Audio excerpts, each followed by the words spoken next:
touch the grass. worst jobs in history. There you go. I want to be the guillotine person. The Japan one is pretty funny. Yeah? Okay, we will check it after this. Gong farmer. Chat, who wants to be a gong farmer? If you ever think your job's crappy, try having to plunge into a pit of literal I mean, we still kind of have this job. Like, you can be like a sewage worker. human-duty feces every single night. Way back in the day in good old England, some Of course. Can I point out that it's England and it has wonky teeth on the picture? Because, get it, British. daring men made a career out of wading through human excrement. So-called gong farmers were tasked with draining out cesspits filled to the brim with offensive butt slop. The profession had existed for centuries, but it saw its height between the years of 1485 and 1603. Also known. Did he just call poop butt slop? I'm trying to not think about it, but I kinda... known as the Tudor period. Oi, I got a shooter for you. Since this was way before.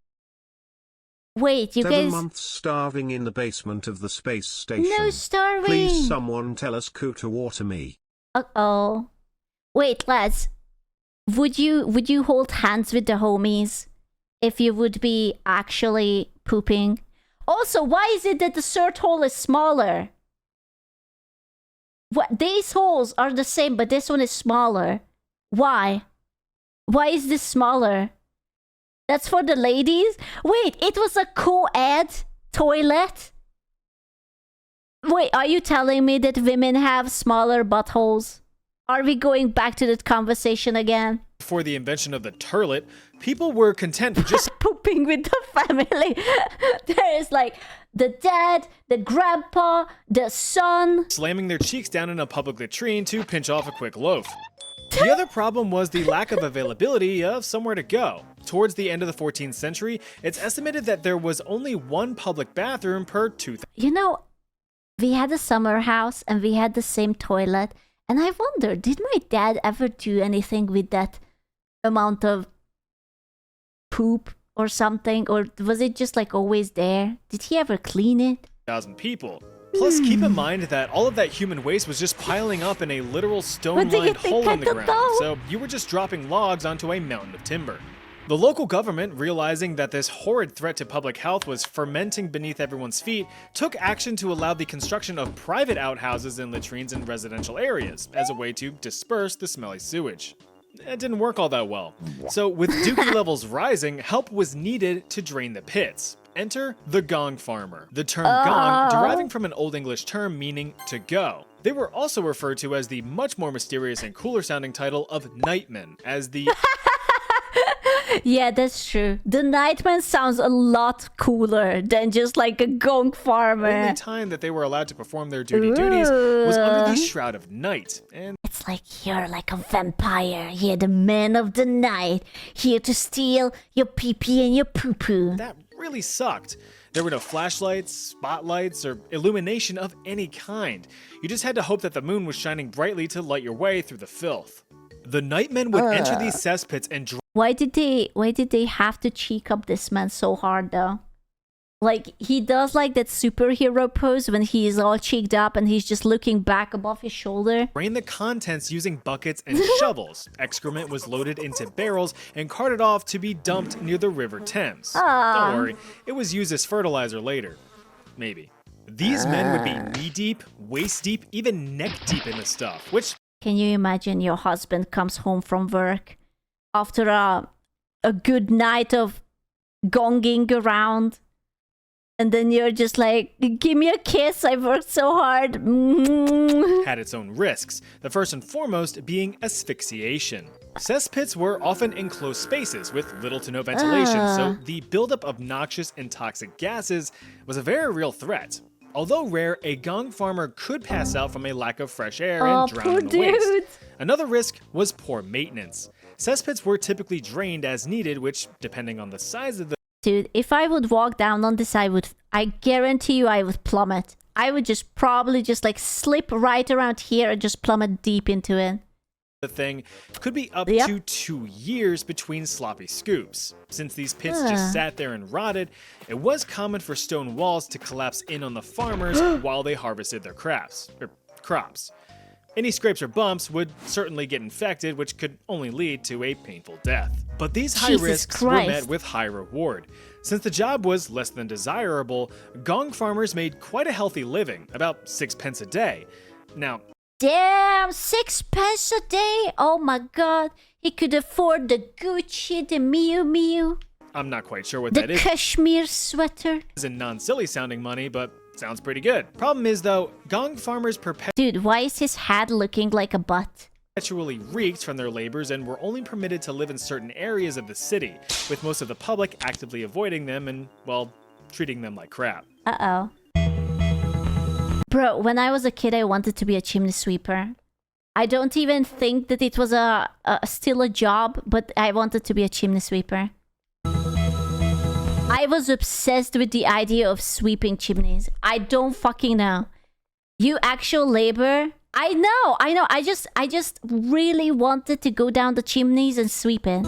Now, if you're looking for a soul-crushing, body-breaking job that pays next to nothing, you're an idiot. But I could recommend that you apply for the occupation of chimney sweep. These services were all the rage in, you guessed it, England's Tudor period. But the job has existed back in the days when I was still a child in the Tudor period. I wanted to be a chimney sweeper. For hundreds of years. Rapid urbanization led to the construction of a lot of buildings, and each one of them suckers needs a source of heat. Gotta keep them English toesies nice and warm. Why does he only have one singular feet?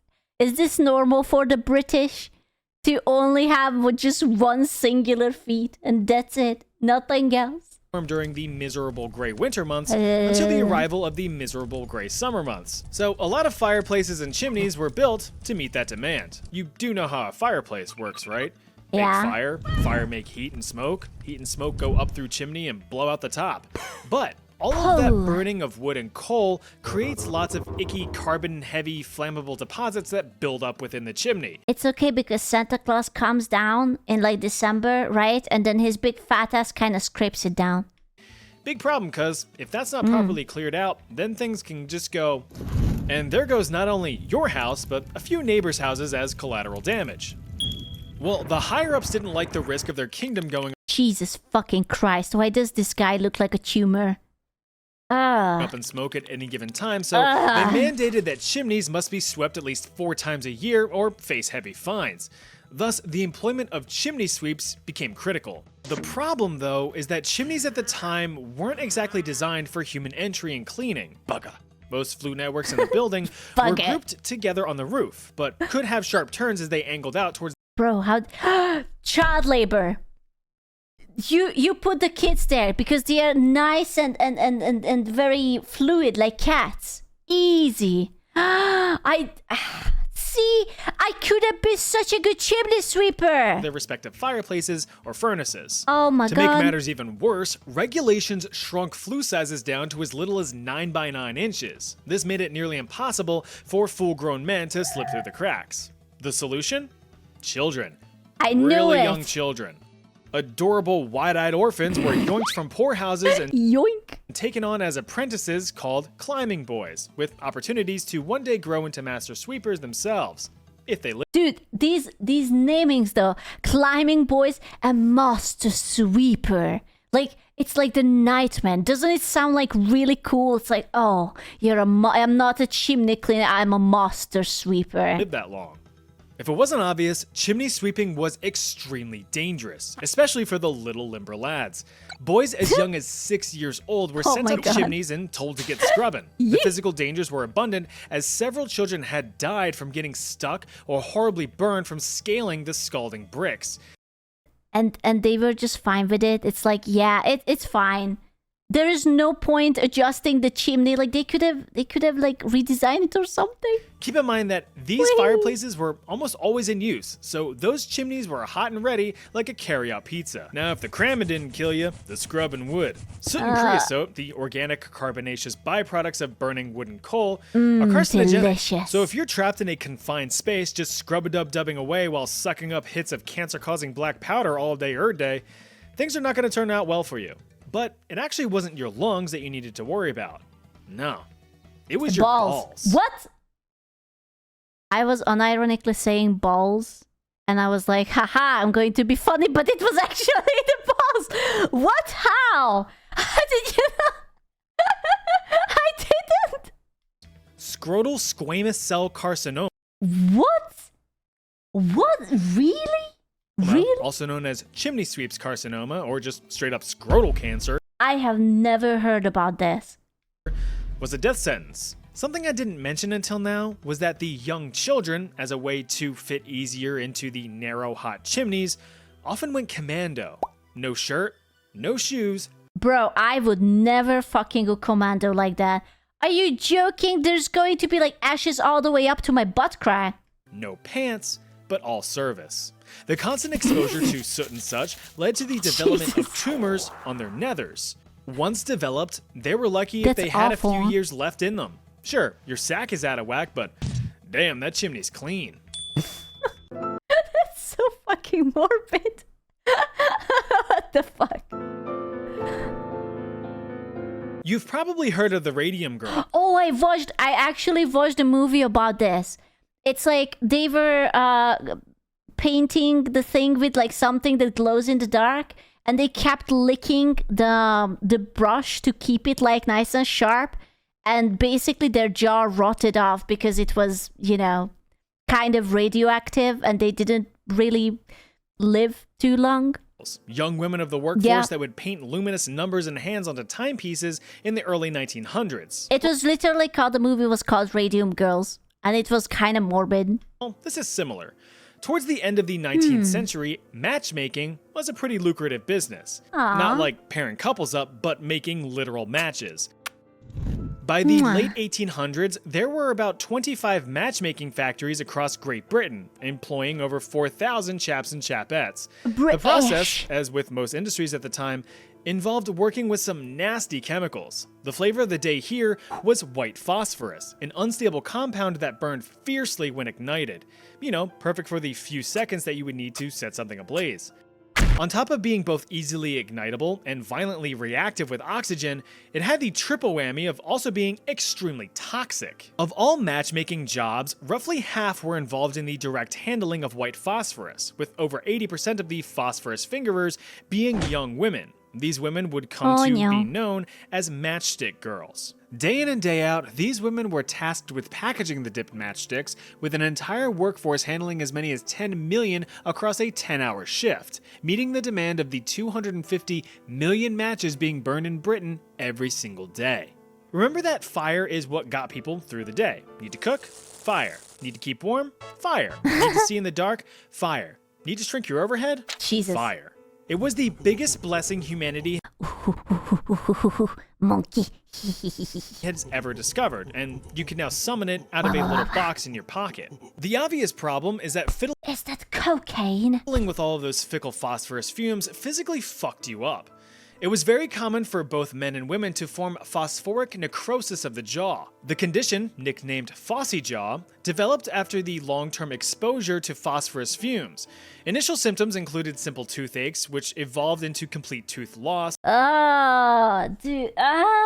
Tooth loss, abscess, swollen gum, necrosis? Jesus Christ, dude. Abscesses, swelling of the gums, and complete necrosis of the jaw. Never mind. You know how like these time periods are always like so fucking romanticized in TV? Like whenever you watch like whatever Netflix show and whatnot. They never say this, that, oh, you were just like licking the radium and your jaw started to rot. And also your balls got cancer. To put it simply, your jaw rotted off. If you did get the jaw rot, there was about a 1 in 5 chance that the rest of your body would be rotting not long after from contracting an even worse condition known as death. In It's okay. 88, over 1,400 matchstick girls, fed up with this blatant disregard for their safety, decided to strike, demanding better pay, working conditions, and abolition of unfair fines and penalties. The strike lasted for 2 weeks before demands were met and accepted. 20 years later, in 1908, the British House of Commons completely banned the use of toxic white phosphorus in favor of the much safer and less toxic red phosphorus, which Hooray! Now your jaw will only rot 50% of the time. is what we use in matches today, but not in the match head, on the striking pad. So remember to light one up for the matchstick girls. A burlac. I don't know what it means. What's a burlac? If you think your job's exhausting, try hauling an entire freaking ship up a river with your bros. Huh? These are burlacs, or barge haulers. They hauled barges. I don't know what a barge is. These ones? Why did they not use, like, animals? Typically dirt poor peasants just looking for enough coin to eat for a week, these men boat. were tasked with strapping on a strap and using whatever strength they had left in them to pull in ships from the Caspian Sea all the way up the Volga River. Cheaper than a horse? Yeah, but aren't, like, animals stronger? In the days But I guess if you have, like, a lot of poor people, I guess then you can just, like, strap them on. of the Russian Empire. Since ship traffic was near constant thanks to strong trade, burlacs were in high demand to carefully guide Why do they look like zombies?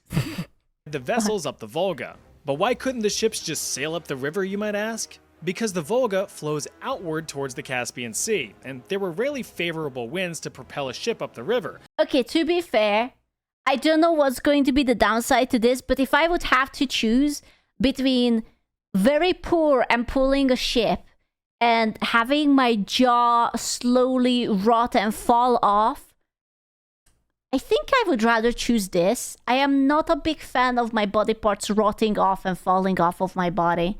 So, Lest yeah. you risk beaching your entire ship on the banks. Or So the poop smith. Yeah. why not hire a bunch of exhausted and desperate poor people to do the work instead? Whoa, slow down, fellas. There's no need for us to be Russian.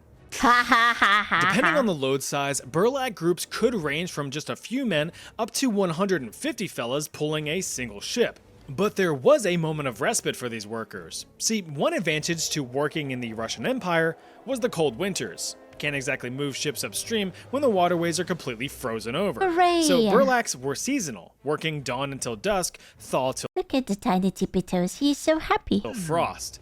But since the combination of being poor and not working meant certain death, the men would pick up odd jobs in the winter to barely scrape by. Hey, I make a duck. Smudgy, smudgy. At the beginning of the 19th century, it is estimated that about 600,000 burlacs worked in the Russian Empire. But the evolution of ship technology and the invention of the steam-powered ship rendered the job obsolete. By the end of the 19th century, Oh my god, this is all over. It's the same thing. The goddamn technology taking our jobs again. What the fuck? the burlac profession had vanished over the horizon. A what? I'm sorry. Is this am I reading again a BookTok video? A snake milker? What the fuck? Now I know what you're thinking, so stop it. This has nothing to do with Wow, he knows me. He doesn't even know me, but he knows me. How the fuck does he know me? God damn it. God damn it, I'm busted. I can't believe he called me out. This is our first time spent together and he already called me out. milking your own snake or giving little pinches to little snake nips, which don't exist. Snakes aren't mammals. Oh, but it's so cute. He could be. She could be. The job of a snake milker was to extract their venom from their fangs. He looks cute, right? Yeah. Think again. Snake venom was highly coveted for use in early warfare as a biological weapon, granting you the It's a ability to poison. proc tick damage over time to your enemies if you weren't able to finish them off yourself. Perhaps the best weapons of choice to get slathered in the stuff were arrows. Lethality of arrows varied greatly. Take one in the skull? Yeah, sure, you're dead as a doornail. But take one in a less critical spot like an arm or a leg, assuming Straight into the knots. Can you imagine being shot into the nuts with snake weapon? Weapon? Poison. You don't sever an artery, and you might just live to see another day. But that all goes out the window if the arrow tip was dipped in some venomous drip. Quite a few civilizations have been noted for using envenomed or poisoned arrows throughout history. You've got the Khoisan people of southern Africa who have been using poisoned arrows for thousands of years in hunting large prey, and the Harmatilians who used viper venom against an invading Alexander the Great. But no army employed the use of snake venom better than the Scythians. Also duking it out against Alexander the Great. Dude, that horse. Oh my god, that drip. Look at that.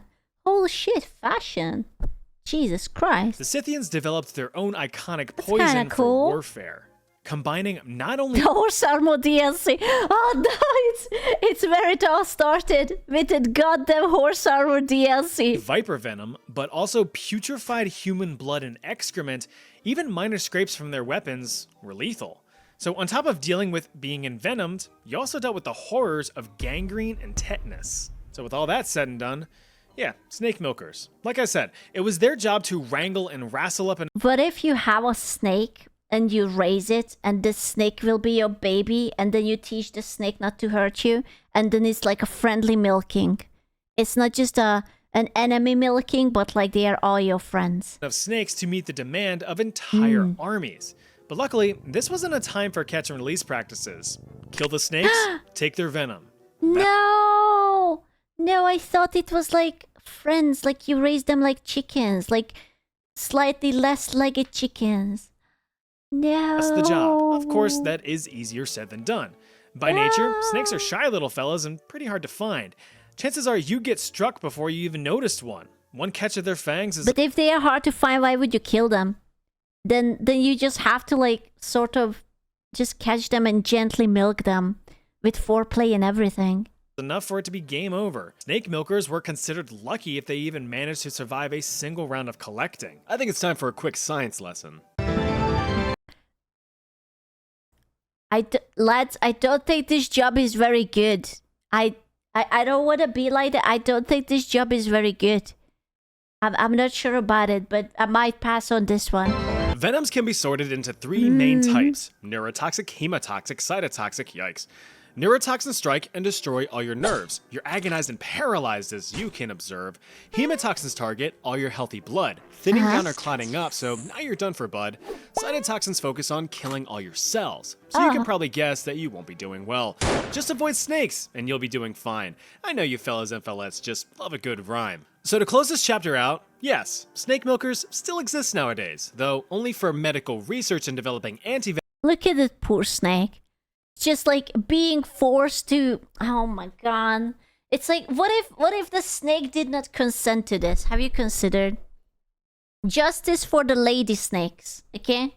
He's happy. Do you think he's happy? I'm not sure if he's happy. Maybe if he gets like a snack after it. Venom rather than biological warfare. Or so we think. A drummer boy. Okay, finally. This will surely be good. I think this will be the best job we are hearing so far. Drumming cannot be dangerous, right? It's just like you're just part of like a cool club or something. Imagine getting ready to charge onto a battlefield to either invade a country or defend Surely. your own. You see your fellow soldiers gearing up for battle with their trusty firearms. And you're getting... I might have jinxed it. I didn't know that it will be just for war, for moral spirit rising and whatnot. Surely they didn't. They can't die because they are just musicians, right? A drum. Ugh. I gotta fight. Drummers, believe it or not, were a critical part of warfare in the Surely. days of yore. Since there were no such things as radios or more instantaneous methods of communication, drummer boys were employed and trained to maintain order on the battlefield, signaling commands, attacks, retreats, and everything in between. Peaking in popularity during the American Civil War, drummer boys were typically in their teenage years or young adulthood, though some more famous drummer boys were much younger. Little Charlie King of the Union Army died in battle at the age of just 13, being the youngest casualty in the Battle of Antietam. Itty bitty Johnny Clem ran away from home and was taken in by the Union Army as a drummer boy at the ripe old age of 9. Holy shit. Damn. That poor kid didn't even get like a nice hand-holding session from a girl yet. He probably didn't even drink alcohol yet. Okay, he might have drank alcohol. Maybe the adults were like, okay, kid, tomorrow we are all going to die. Here is a beer. Slurp it down. 9. Yeah, he didn't even have hair on his chin yet. Just a few years later, the little fella fought in the Battle of Chickamauga in 1863 Chickamauga. at the age of 12, where he shot and killed a Confederate soldier. Oh, What shit, you gonna based. do? Shoot. He was promoted to sergeant, eventually Bro, being promoted to surgeon at the ripe old age of 9? Holy shit. So base. Look at that man. eventually retiring from the United States Army in 1915 as a brigadier general. He didn't die. He served. What a chat. Oh my god. He was 12. Okay. Look at it. He lived. So based. But that's a rare occurrence. In reality, it would have gone more like this. Despite what people may think, drummer boys did not lead troops into battle. That would be stupid. Instead, they would relay commands from behind soldier lines, though they were still known to be valuable targets. If you break the communication line, you break down the army. Can you imagine being alive in such a time where you had to be a drummer boy and then you grow up and then there's suddenly like internet and cell phones and women twerking on the TV? I would get like a fucking whiplash. You know? If you break the No, because communication I would be dead. Well, just be a better drumming boy. line, you break down the army. Outside of combat, drummer boys had a wealth of other I swear to God, every time he says, I hear Germa. The Germa boys. That's all I hear. Germa boys this, Germa boys that. responsibilities, such as carrying messages between units, assisting battlefield surgeons with amputations, carting the wounded up the field, fetching supplies, or burying the dead. Supply the summoner. Digging dead dude ditches. They very rarely carried weapons of their own, so if they had to defend themselves in the heat of battle, they were pretty shit out of luck. Dude, why didn't they get like, I don't know, like a gun, a knife, something to throw, a shuriken, a grenade? Whoa! Groom of the stool. I kind of don't want to know what that is. If you wanted to be one of the most influential people in all of England but don't have a drop of royal blood in you, you'd want to squeeze into the role of the groom of the stool, a job requiring you to get up real close. I hate how this guy just rolled in. Henry, what are you doing here? Henry, go away! Oh my god! Some personal with the king or queen at the time. Look, we all have to go once or 12 times. Everyone poops. Except Umbra. He only poops once a week. We are worried for him. A day. So someone as prestigious and important as the king is gonna need help doing so. Oh my Jesus fucking... What is this eldritch abomination, Henry? I mean, oh my imagine god. feeling the sudden urge to blow out your britches, but you have to fight through said britches to accomplish the mission. Grooms of the stool assisted the monarch with any labors regarding biological movements. This included helping the removal of clothing, preparation of the lavish and luxurious royal shitbox, and the removal... Dude, it was a velvet shitbox. What if you miss? What if anything splatters? What if he pisses on it? Removal of the splendiferous solids, but not before their proper examination. Yeah, that's right. What? Grooms of the stool were not only tasked with cleaning up the royal slurry, but making sure that the passings were healthy, taking notes of any abnormalities and... Okay. Not gonna lie, I think this is the best job. Right? Like, you're only responsible for one dude. You just have to look at some poop, take some notes, swipe some velvety seats, and it's just like, yeah, it's alright. One guy, okay, well, a few royal people.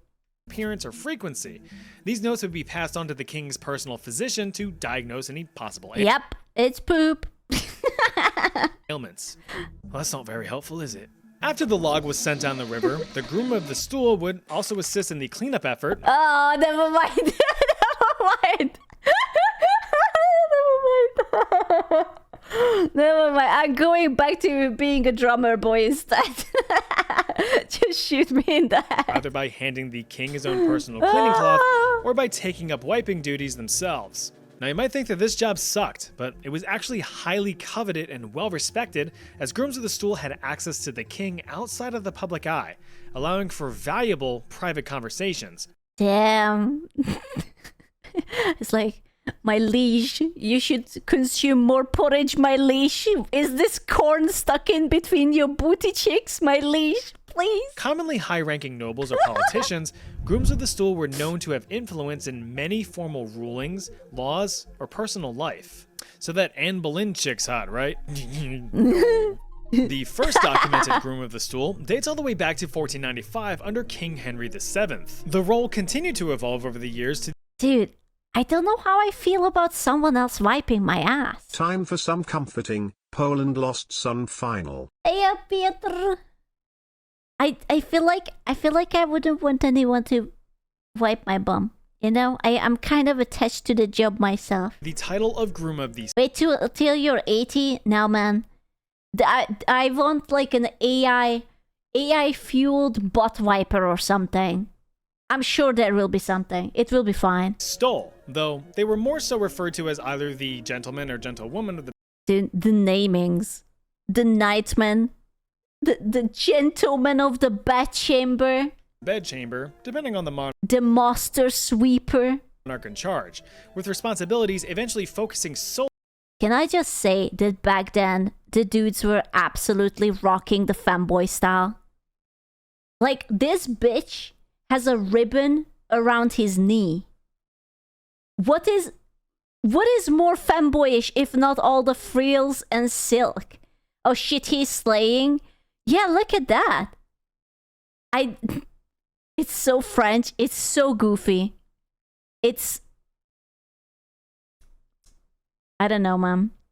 You're just jealous? You know what? Honestly, I am a little jealous. Look at this pompous prick with his beautiful ribbon around his knee. It's not fanboy because men did it first, women copied. Fuck. Does it mean that women culturally inappropriated fanboy fashion? Oh, fuck. Oh, no. Oh, shit. Oh, why would you say that?